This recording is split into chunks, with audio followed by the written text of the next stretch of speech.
It's nothing new that the Duke Blue Devils find themselves at the center of the conversation, a controversial 2 seed that many believe belonged to Tennessee. But seeding aside, they weren't exactly given an easy draw in Coach K's final NCAA tourney, a likely meeting with Gonzaga parked between them and New Orleans. While Duke did have some great wins in the regular season, they had a number of confusing losses as well. That includes 3 missteps at Cameron Indoor. And after making a run to the ACC tournament title game, more heartbreak in a blowout by Virginia Tech. It's a good learning experience for us, and we got to move on and learn from it. Only John Wooden has won more national championships as a head coach than Krzyzewski. And for him to win a 6th title in his final season, he may need his freshman phenom Paolo Banchero to have a Carmelo-type tourney. Banchero going back to work. Oh! Banchero rocks the rim! It's the end of an era for one of the most successful head coaches in any sport. Can Coach K lead Duke on one last run? It would be a fitting end to a storied career.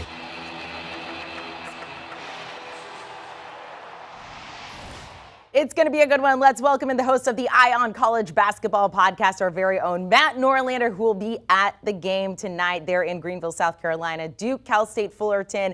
So let's talk about Coach K. Look, 97-30 in the tournament, most winningest coach of all time in the tournament. Walk us through what we can expect from him going into this game and hopefully into the second round.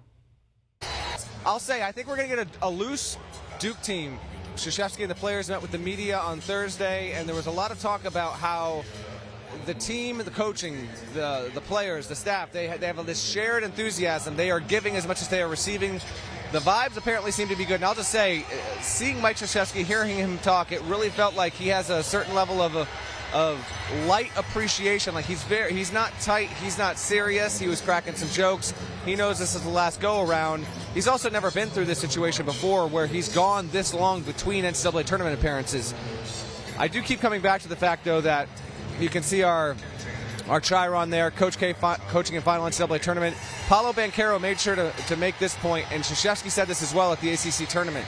This is also the last go-around with these players. You know, this group of Duke players, this is the only time they'll play together again for the rest of their lives. And so it really is a communal feeling for this whole team. I do anticipate that Duke is going to be ready and good to go. But again, when St. Peter's beats Kentucky the way that it did, I'm always intrigued to see the next day. When you get that on a Thursday, Amanda, I'm intrigued to see the next day how teams that are in the 1 spot, the 2 spot, even the 3 spot, how they respond, because it's not like Duke's not taking Fullerton seriously. Of course it is, significantly so. But if you needed any kind of wake-up call, and oh, by the way, anyone's capable of going down, St. Peter's provided that against Kentucky. So I think Duke will come out and be ready tonight against Fullerton. I was curious, given his last home game, how expensive these tickets were. I will say the cheapest right now is going for about $140, and the most expensive is about $1,000. Okay, so you mentioned this is the longest he's gone in between tournament appearances. Duke didn't make the tournament last year for the first time since 1995. They are sort of limping, or excuse me, 2 of the past 4, limping into this. They've lost 2 of the past 4. So just, you think we're going to see a better Duke, a more casual Duke, but from on the court, what can we expect there? Yeah, I think they'll be all business here. I anticipate Paolo Banchero to have a wonderful day. As coincidence would have it, Fullerton's got a player named E.J. Anosicki. I happen to know him well because he used to play at Sacred Heart, which is all of a few minutes from where I live in Connecticut. I'm very familiar with Anosicki's game. He'll be oversized against either Mark Williams or Paolo Banchero. I think Wendell Moore Jr. is going to have a pretty good game. Fullerton's got a couple of sharpshooters from beyond the arc there, but they're going to need to shoot really, really well. You need to keep an eye on Duke's defense later tonight when they play this game, though. Duke has rated outside the top 100 in defensive efficiency at barttorvik.com over the past month or so. It's a glaring number. They have to get in line now, today, tonight in this game. Duke's offensive ceiling is as good as anyone in the country, but I've seen Duke since the Carolina loss at home, every single game at Barclays Center. There are significant concerns on that side of the ball. The one thing Mike Krzyzewski told me when I asked him in Brooklyn, he said, I'm not concerned about our ability to get back in line because we haven't really practiced like normally in a rhythm for a week and a half at that point. That has changed since the ACC tournament ended, Amanda. Duke has been able to have 3 good practices. They've got back into a rhythm there. I do anticipate we will see a quality Duke squad on both ends of the floor when they play later tonight. So give us a preview of the game as a whole. Look, only thing, just don't pull a Kentucky, right? We get another 15 going up against another number 2 here. Preview Duke and Cal State Fullerton for us. Well, the other things to keep an eye on in this one overall is Fullerton was not the best team in the Big West. Big West teams traditionally have fared well in the past 5 to 10 years in the NCAA tournament. I think about Hawaii some years back. You see Irvine getting big wins. It's not like we haven't seen teams out of that conference play well, but oh, I love this synergy. This is just what I was about to mention here. It's not like we haven't seen Duke stumble. We've seen more 15-over-2s in the past decade than at any point ever. We've had 10 of them now, and I believe 6 of them have happened since 2012. So it's not like it's incapable. Again, as for how this game is going to play out, Wendell Moore Jr. has been one of the more well-rounded players in the country this season. He's been a bit overshadowed by Paolo Banchero, who's been a top 3 freshman. Mark Williams was the Defensive Player of the Year in the ACC. I just knowing Krzyzewski, how he prepares, and I talked to these guys before the Carolina game, the Duke players. They know everything that's on the line. Anything's possible, but I get the sense they are going to come out and make a definitive statement when they tip off just after 7 later tonight. Talk to us about Duke's road to the Final Four, but it begins there in the West. I mean, you've got Gonzaga there. Tech is there. It's not an easy region by any means. What would be their road to the Final Four? Well, I said when the bracket came out, Amanda, that I thought the West was the most loaded region, which might be a first ever. It's the first time in at least 15, 20 years. Usually the West is the weakest.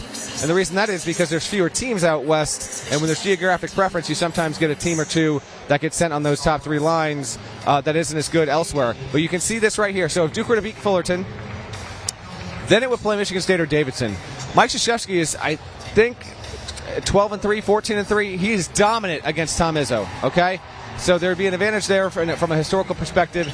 Davidson would be intriguing, little inside the sport, if you will. Davidson has played Duke plenty of times over the decades, but Duke has not scheduled Davidson for years and years and years. Bob McKillop would love nothing more than have an opportunity to face Mike Krzyzewski. We'll see if he can get through there. And then, Texas Tech's an elite defensive squad. If we got a Texas Tech-Duke matchup in the Sweet 16, Tech is completely capable. Alabama on the top half, we'll see what it can do against Notre Dame. But Alabama's beaten the likes of Houston, Baylor, Gonzaga earlier this year. It's a loaded region. I keep coming back to this. There's no better potential pre-Final Four matchup in the entire bracket than Duke Gonzaga in San Francisco with the Final Four bid on the line. But the road to get there is going to be extremely hard, I promise you. If we do get that, both teams will have earned it. Because I don't even think Gonzaga, which plays Memphis on Saturday, I think it'll win. But Memphis has been an elite defensive team as of late there. So just keep an eye on the West. I think it's going to get noisy, and I think there's a lot of potholes on the way to maybe getting a 1 versus 2 there. All right, so it's going to be tough. You mentioned the road to the Final Four is going to be very difficult. Let's talk about Duke's chances to win the whole thing. They were plus 1,400. They are now plus 1,200. They are the 5th favorite to win the tournament. What do you think about their chances? To win the tournament? It's not a long shot, but it's unlikely. In this region alone, I like Gonzaga. Gonzaga's my pick to win the national championship, and Gonzaga flirted with a little bit of danger there for 30 minutes on Thursday. Gonzaga and Georgia State. It was like, is this actually going to happen? Then Gonzaga flipped the switch, but we saw, Kentucky's out on the bottom half. If Duke were to break through there, as we look at these odds to win, I'd say Gonzaga, Arizona, Kansas, Baylor, Purdue. I like Purdue more long-term. I think its offensive ceiling is higher. And then I'd probably put Duke there. The thing to remember with the Blue Devils is their ceiling offensively is as high as anyone in the country. Paolo Banchero has had spurts this season where he's looked phenomenal. But you can't just do it with offense. You can't. You can be great on offense every single game, but you're going to go up against teams that can match you. Gonzaga can match Duke offensively. Purdue can match Duke offensively. If it were to meet Arizona in the championship game, Arizona can match Duke offensively. Comes back to the defense.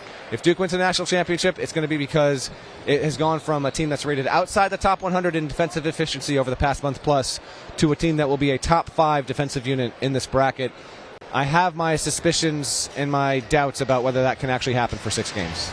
We'll see how far they get. Matt Norlander, enjoy the game tonight. We'll talk to you throughout the rest of this tournament and later today. Thanks so much, Matt.